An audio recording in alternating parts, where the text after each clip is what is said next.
Udzana Muswa 20 December. Chinenge chaka baka chinenge chaka chaya. Just come with your $5 Muswa 20 December. Chibaba, what's your name, bro? Papi.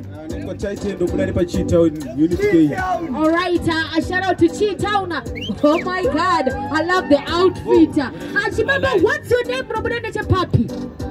Sita ndimu chipa.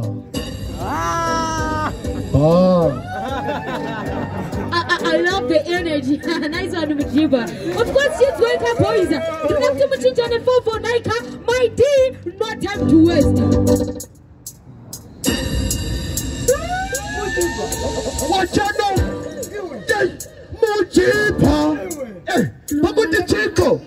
Uyu, Ada put Chico. Come on, them. Saka the one troop, the better troop. The battery drop. Hey, but they got the mind somewhat drop. Hey, look at what the hot drop. Or what you know? Sat up in the Gamagoma in the Drago Ataka.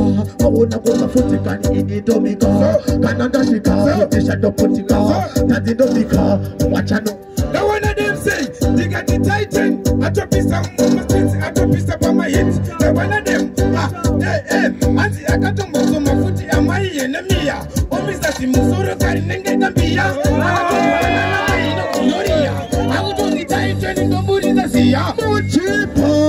So, Manosata Tino Pisa, Omega Tino Pisa, Maria Tino Pisa, Omega Tino Pisa, Mabatiman, Pisa, Mamero, Pisa, Mayeta, Pisa, Kabhidha, Pisa, Pisa de Moto, Fire Moto, Santa Muchoto, Siama Mashiba Bunge Pasi, Ep12, Ngoma Sanga Kibato, Mayindisa Matoto, what you know say? Now one of them, I think I go on a Baba Mrikushaya, Masino, and I know that it's a Muriku Kwangwaya, but over Chitan, Moma Yamtara, because the Titan, okay, okay, they got it. Wondo here, hey, what you know, hey, Wondo here, come here, 100, hey, Wondo here, some me come again, why I say, Wondo here, Wondo here, Wondo here, but if we not saw you there, Wondo here, Kanavati, Wondo, Wondo here, never see ya, never see ya,